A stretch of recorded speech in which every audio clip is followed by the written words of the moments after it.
할렐루야! 하나님의 크신 사랑이 이 시간 우리 가운데 가득한 줄 믿습니다. 오늘 우리는 마태복음 10장 29절로 31절의 본문을 가지고 행동하는 믿음 9번째 시간 자신감이라는 제목으로 하나님의 말씀을 함께 나누도록 하겠습니다. 어떤 분이 저에게 이런 얘기를 했습니다. 나이가 들면 들수록 익숙한 것과 멀어져야 된다라는 말을 했습니다. 그러니까 잘못된 습관을 말하는 것입니다. 우리가 익숙해진 것, 잘못된 습관들이 얼마나 많이 있습니까? 근데 그 익숙한 것과 멀어져야 되는데 익숙한 것을 더 쉽게 합니다. 네. 그래서 나이가 들면 들수록 익숙한 것과 멀어져야 된다라는 것을 말했습니다. 여러분, 내가 좋아하는 것을 다 하고만 살 수는 없습니다. 여러분, 젊었을 때 여러분의 체력과 아니 작년의 체력과 지금의 체력, 오늘의 체력이 같습니까? 다릅니다. 예전에 교회에서 제가 사역을 할 적에 제자반 사역을 했습니다.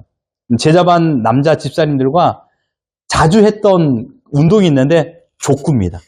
족구를 하게 되는데 남자 집사님들이 멀쩡한 정신으로 한 곳에 모여서 12명이 족구한다라는 것 정말 쉽지 않습니다. 그래서 중요한 것은 멀쩡한 정신을 가지고 그 자리 12명이 한 자리에 모인다라는 거 쉽겠습니까? 그렇지 않죠. 그런데 이렇게 그분들이 모여서 이야기를 하다 보면 옛날에 자기가 족구를 했던 것을 말합니다. 다들 국가대표입니다. 예전에 자기가 했던 거 이야기하면 군대에서, 직장에서, 대학교에서, 그룹에서 족구했던 이야기하면 다 막 3m 이상 날라서 차는 그런 사람들이에요. 그런데 실상은 어떻습니까? 딱 1세트를 하면 모두가 웃으면서 족구를 못합니다. 왜요? 막 헛발질하고 실수하고 막 그런 모습 보면서 1세트는 그냥 웃으면서 넘어가요. 그리고 2세트, 3세트에서 그들의 진면목을 보게 되는 것이죠. 그리고 뒤풀이 하면서 이야기할 적에는 다 모두 말합니다. 다 거짓말쟁이라고. 네. 물론 그들이 가지고 있는 이론은 맞습니다. 근데 실전은 어떻습니까? 다 실수투성입니다. 왜냐하면 그들의 생각은 20대예요. 몸의 체력은 20대인데 생각으로는 그러나 그들의 몸은 50대, 60대인 거죠. 근데 못 쫓아가는 겁니다. 여러분 기억하십시오. 몸은 생각을 따라가지 못합니다. 생각이 몸을 지배하는 것이 아니라 몸이 생각을 지배하기 때문에 쫓아가지 못하는 거예요. 빨리 포기한 쪽이 먼저 이깁니다. 네. 그러니까 공격하지 않고 수비만 열심히 하는 겁니다. 여러분, 익숙해지는 것과 멀어져야 된다는 거 참 쉽지 않습니다. 주님께서도 우리에게 익숙한 것과 멀어지기를 오늘 본문에서 명령했습니다. 그것이 무엇입니까? 바로 두려움입니다. 두려움. 우리는 두려움이 너무 익숙합니다. 내가 하나님을 믿는다라면, 모든 땅을 다스리시는 하나님을 믿는다라면, 이 땅의 주인이 하나님이고 내가 그 하나님의 아들이라는 것, 자녀라는 것을 믿는다라면 과감히 버려야 될 것이 있습니다. 그것은 예전의 습관, 그 습관과 이별해야 됩니다.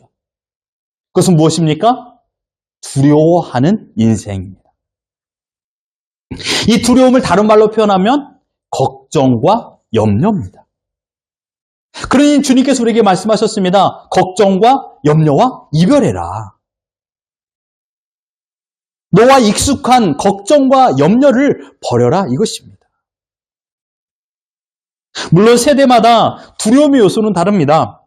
초등학생과 하이스쿨 학생, 대학생, 직장, 초년생, 결혼을 준비하는 기성세대, 그리고 부모님, 할아버지, 할머니 모두 세대별 걱정거리, 두려움은 다르죠. 그런 공통점은 무엇입니까? 모두가 두려움을 가지고 살아간다는 것입니다. 그렇게 놓고 보면 하나님은 우리의 인생에 너무나도 지대한 관심을 가지고 있습니다. 멀리 하늘 높은 곳에 계셔서 우리의 삶을 모르시는 분이 아닙니다. 여기 있는 10대부터 60대까지 모든 분들이 무엇으로 걱정하고 무엇으로 염려하고 있는지를 다 알고 계십니다. 그래서 주님께서 우리에게 말씀하신 것입니다. 두려워하지 말아라. 오늘 31절에 두려워하지 말아라. 이 말은 자유를 주기 원한다라는 것이에요. 두려움에서 자유, 염려로부터의 자유, 걱정으로부터의 자유. 이 자유를 누리며 살아라 라고 말씀하신 겁니다. 여러분 생각해 보십시오. 내 자녀가 힘들게 살아가는 모습을 좋아하는 부모가 어디 있겠습니까? 내 자녀가 매일마다 염려하고 두려워하고 내 자녀가 못난이 컴플렉스를 가지고 살아가는 것, 그 모습을 보면서 흐뭇한 부모가 있을까요? 없습니다. 여러분의 자녀가 왕따를 학교에서 당해요. 불링을 당해요. 좋습니까? 아니죠. 내 마음에 우라통이 터지죠. 하나님도 마찬가지라고 저는 생각합니다. 우리가 마음 편하게 염려하지 않고 두려움 속에서 자유함을 누리고 살아가기를 원하십니다. 분명 어려움이 있다라는 것을 하나님도 아십니다. 염려와 걱정으로 살아가는 것, 하나님께서도 아십니다. 그래서 하나님께서는 우리에게 피할 만한 길과 감당할 만한 힘을 주시는 분이십니다. 또한 하나님께서는 그 어려움을 통하여 하나님을 찾도록 만드십니다. 어려움이라는 수단을 통하여 내 아들, 내 딸, 바로 여러분들을 하나님 품으로 불러오기를 원하십니다. 그러니 어려움이, 두려움이, 괴로움이, 염려와 근심거리가 하나님을 찾는 도구가 되어야 된다는 것이죠. 하지만 우리는 어떻습니까? 어려움과 염려와 근심거리만 찾아오면 하나님보다 더 가까이 있는 것, 더 친숙한 것, 더 익숙한 것을 선택합니다. 이것이 여러분들에게 버려야 될 것입니다.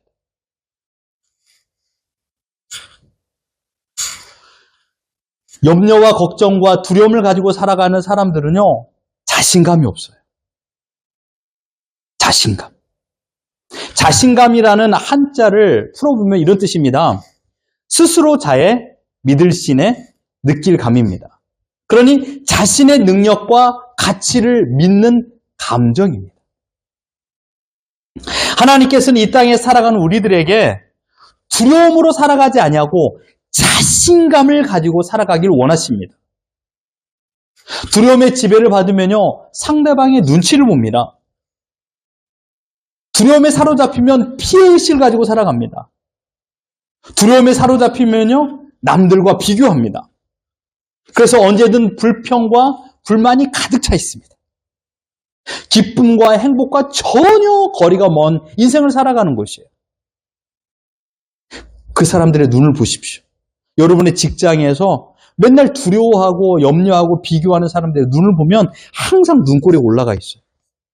그들의 입은요, 항상 요만큼 튀어나와 있어요. 그들의 말은요, 항상 불만이 가득해요. 여러분 떠오르는 사람 있죠? 네. 하지만 자신감을 가지고 살아가면 어떻게 될까요? 긍정적인 생각을 가지고 소망을 가지고 살아갑니다. 오늘의 감사, 내일의 소망. 오늘의 어려움, 그러나 내일의 소망. 오늘의 아픔, 그러나 내일의 소망. 이걸 가지고 살아갑니다. 나를 믿는다. 이것이 자신감이에요. 그런데 중요한 것은 무엇입니까? 이 자신감의 근원이 무엇이냐 이것입니다. 예전에 이영표라는 한국 축구 선수가 이렇게 말했습니다. 여기 앞에 보십시오. 자신감은 실력이 있을 때 생깁니다. 실력은 어디에서 비롯됩니까? 실력은 엄청난 염승량에서 비롯됩니다. 라고 말했습니다. 곧 내가 준비가 잘 되어 있으면, 실력이 되고 이 실력이 자신감을 만들어낸다라는 것입니다. 이것을 우리는 리핏이라고 말하지 않습니까? 꾸준한 연습. 그래서 우리는 자신감을 갖게 됩니다. 이것은 물론 일반 상식으로 만들어낸 자신감이에요. 여러분, 매스를 공부 잘하면, 열심히 하면요, 매스 시험에 자신감이 있습니다. 영어도 마찬가지입니다. 드라이브, 운전도 마찬가지죠. 그렇다면 기독교에서 자신감의 근원은 무엇일까요? 일반 세상 사람들이 말하는 자신감의 근원은 열심히 연습하는 거예요. 그렇다면 기독교에서 말하는 자신감의 근원은 무엇일까요? 그것은 바로 하나님의 사랑입니다. 이 하나님의 사랑이 있기 때문에 우리는 자신감을 가지고 살아갈 수 있습니다. 요한복음 3장 16절 같이 한번 읽어봅니다. 시작! 하나님이 세상을 이처럼 사랑하사 독생자를 주셨으니 이는 그를 믿는 자마다 멸망하지 않고 영생을 얻게 하려 하심이라. 아멘. 이것이 하나님의 사랑입니다. 하나님은 이 사랑을 하늘에서 멈추지 않으셨습니다. 직접적으로 실천하셨습니다. 이 땅에서 예수 그리스도를 보내셔서 우리에게 사랑을 전해주셨습니다.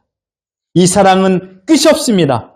이 사랑은 제한이 없습니다. 이 사랑은 언제나 변함없이 신실하게 유지됩니다.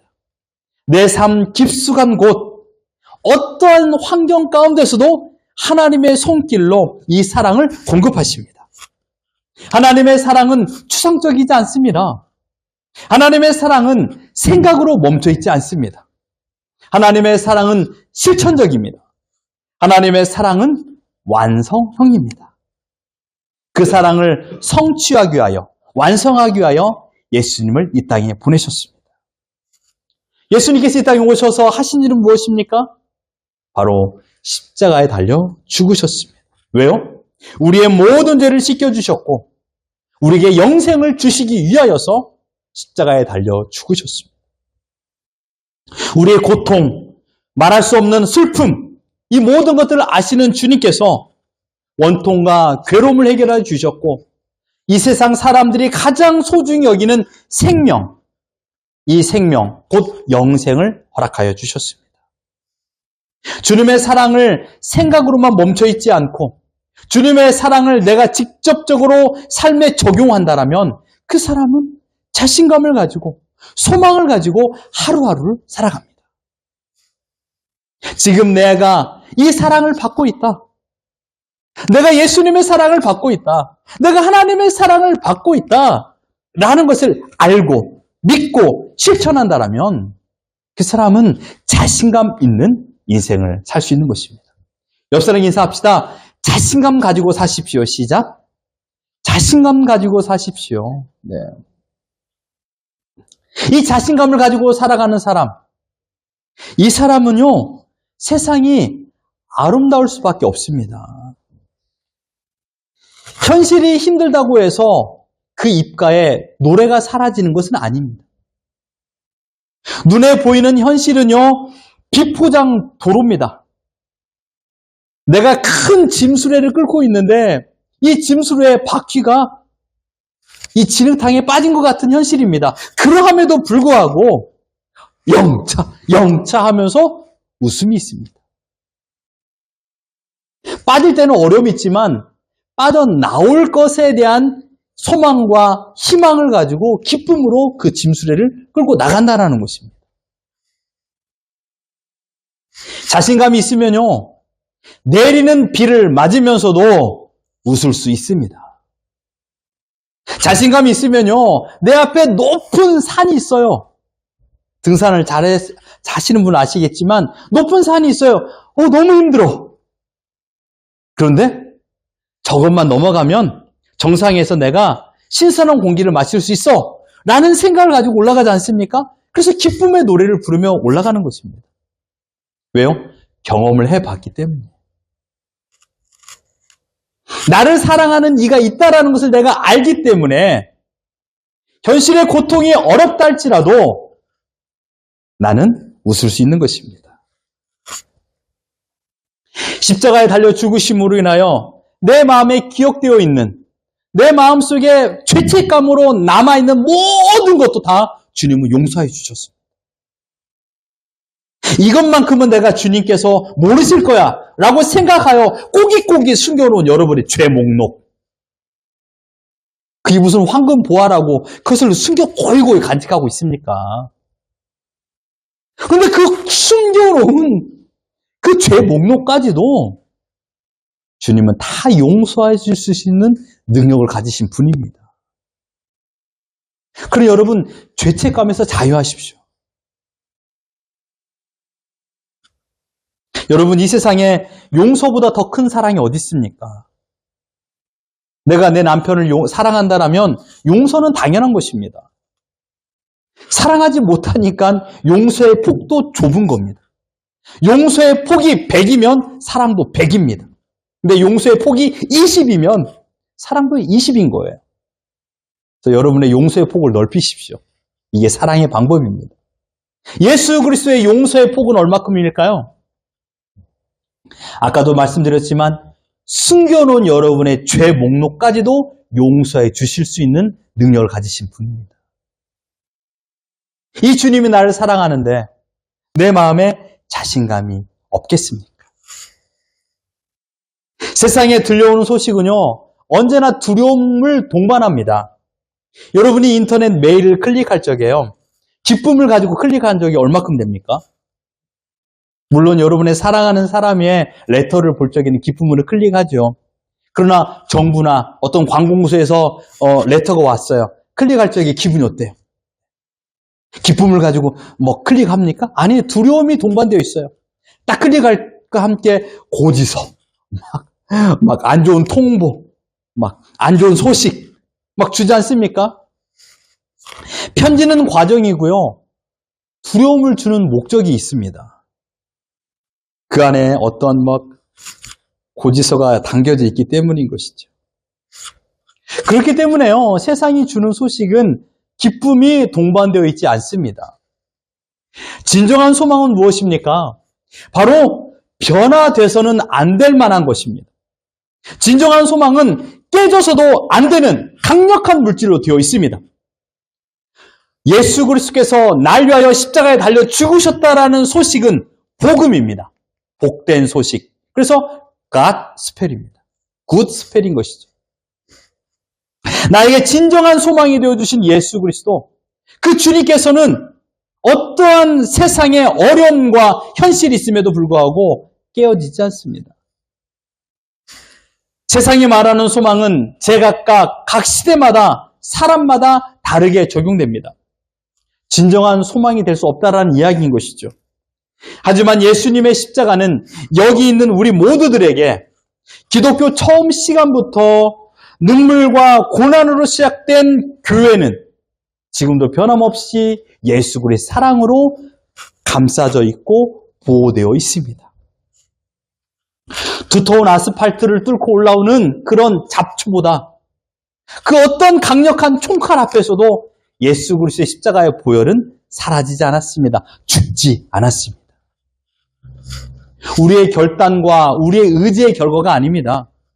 이것은 바로 예수 그리스도가 죽기 이전에 우리에게 약속하여 주신 보혜사 성령님께서 지금도 나를 지켜주시고 있기 때문인 것입니다.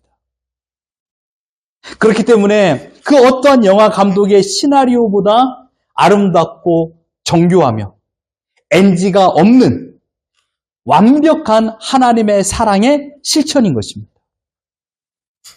왜냐하면 하나님께서 감독자이시기 때문입니다. 그러므로 우리는 두려움의 파도가 연신 몰아친다 할지라도 이겨낼 수 있는 힘을 공급받았습니다. 내 안에 벌써 내장되어 있어요. 이것을 꺼내 드느냐, 들지 않느냐, 이 차이가 있어요. 내 환경에서 자유를 뺏어가고 육신의 아픔으로 활동 영역이 줄어든다 할지라도 실수와 또한 잘못을 인하여 만남의 폭이 좁아진다 할지라도 내 마음에 있는 주님의 사랑을 빼앗아갈 수 있는 자는 없습니다. 주님의 사랑이 있는 한 내 마음에는 평안이 존재합니다. 지금 여러분 무엇 때문에 두려워하십니까? 무엇이 여러분을 염려하게 만들고 있습니까? 본문 31절을 우리 같이 한번 읽어봅니다. 시작! 두려워하지 말라. 너는 많은 참새보다 귀하니라. 우리가 하나님의 자녀라는 것을 믿는다라면 공중의 새보다 더 귀하다라는 것을 여러분 기억하십시오. 우리가 하나님의 자녀를 믿는다라면 들에 피어있는 들풀보다 더 귀한 존재라는 것을 믿으십시오. 아버지 되시는 하나님께서 내 인생을 책임져 주신다라고 약속하셨습니다. 이 믿음이 나에게 자신감이 되는 것입니다.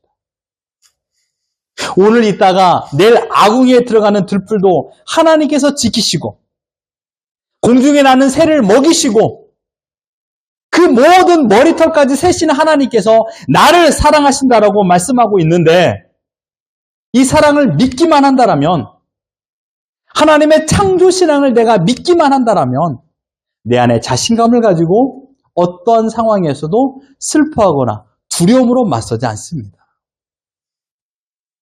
하나님은 나를 사랑하셔서 내가 하나님의 자녀 되도록 우리를 불러주셨습니다. 그 자녀가 되기 위한 유일한 방법, 예수님께서 십자가에 달려 죽으신 것입니다. 왜냐하면 죄를 범한 인간은 거룩하신 하나님 앞에 나아갈 수 없기 때문입니다.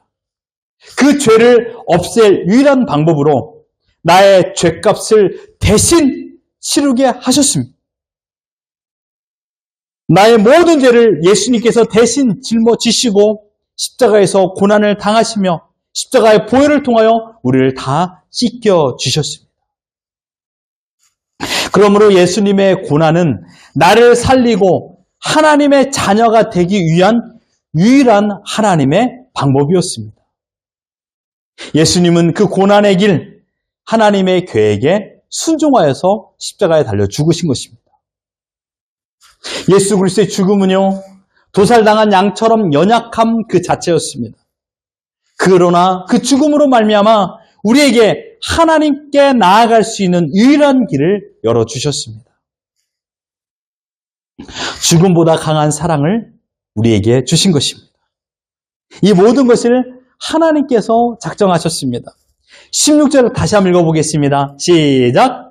하나님이 세상을 이처럼 사랑하사 독생자를 주셨으니 이는 그를 믿는 자마다 멸망하지 않고 영생을 얻게 하려 하심이라. 독생자 아들을 처참하게 죽이셔야만 했던 이유는 단 한 가지입니다.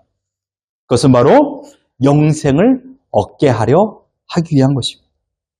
우리에게 영생을 주시게 하여 예수님께서는 죽으셨습니다. 해도 빛을 잃게 하고 아무것도 보이지 않게 만드셨습니다. 하나님의 진노의 손길로 인하여 지진이 일어났습니다. 그러나 결코 사람을 해하지 않았습니다.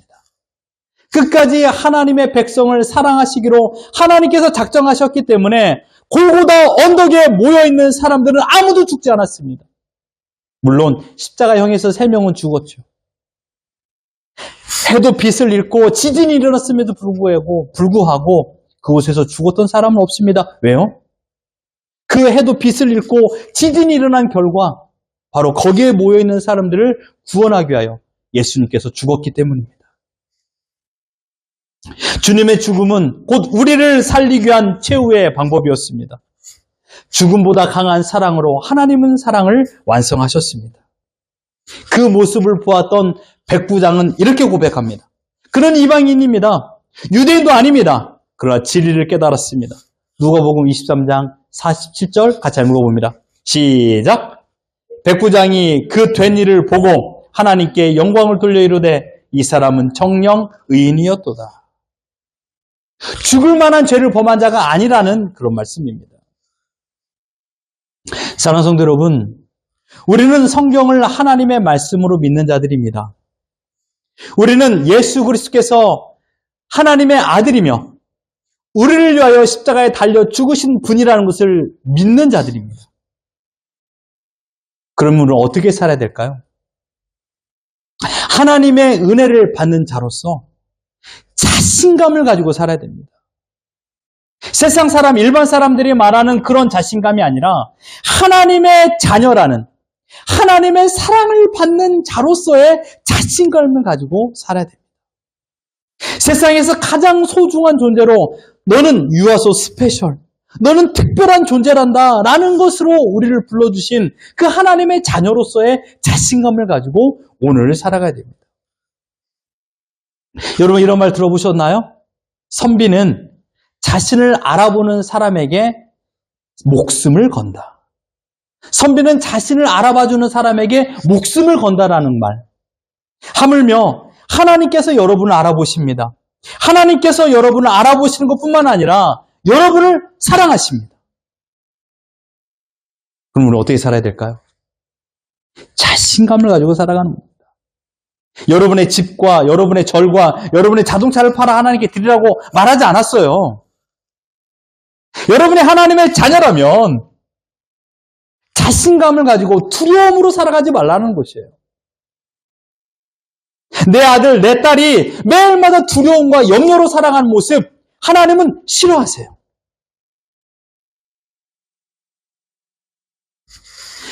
내 삶과 익숙한 것과 이별하십시오. 두려움을 버리십시오. 두려움의 반대말은 자신감입니다. 자신감의 반대말은 두려움이에요.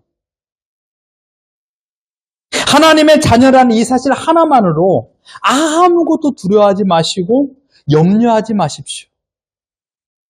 그래도 두려움이 있습니까? 그렇다면 이 말씀을 기억하십시오. 마태복음 6장 26절 같이 한번 읽어봅니다. 시작! 공중의 새를 보라. 심지도 않고 거두지도 않고 창고에 모아 들이지도 아니하되 너희 하늘 아버지께서 기르시나니 너희는 이것들보다 귀하지 아니하냐. You are so special. 두려움이 있을 때마다 여러분 문제를 보지 마시고 눈을 들어 공중의 새를 보십시오. 두려움이 올 적마다 여러분 두려움의 문제를 보지 마시고 들에 피어있는 들풀을 보십시오. 그것들보다 너가 더 소중하다. 오늘 본문을 기억하십시오. 두려워하지 말라. 너희는 많은 참새보다 귀하다. 옆 사람 인사하십시오. 당신은 참새보다 귀한 존재입니다. 시작. 당신은 참새보다 더 귀한 존재입니다. 그런 여러분을 무시하는 사람과 가까이 하지 마십시오. 여러분의 남편과 아내가 무시한다고 가까이 그 말은 아니고 여러분을 무시하는 세상 사람과 가까이 하지 마세요. 여러분을 무시하는 것은 하나님을 무시하는 겁니다. 여러분을 막 함부로 대하는 사람은 하나님을 함부로 대하는 사람이에요. 왜요? 나는 하나님의 사랑받는 존재이기 때문에. 그러니 여러분, 잃어버린 자신감을 찾으십시오. 자신감을 회복하십시오. 나는 하나님의 것입니다. 나를 사랑하사 자기 몸 버리신 하나님의 아들 예수 그리스도, 그분이 나를 사랑하는 것을 믿고 오늘 나에게 주어진 삶의 기쁨과 감사를 가지고 자신감 있게 오늘을 살아내는 우리 모두가 되기를 예수 그리스도 이름으로 축원합니다.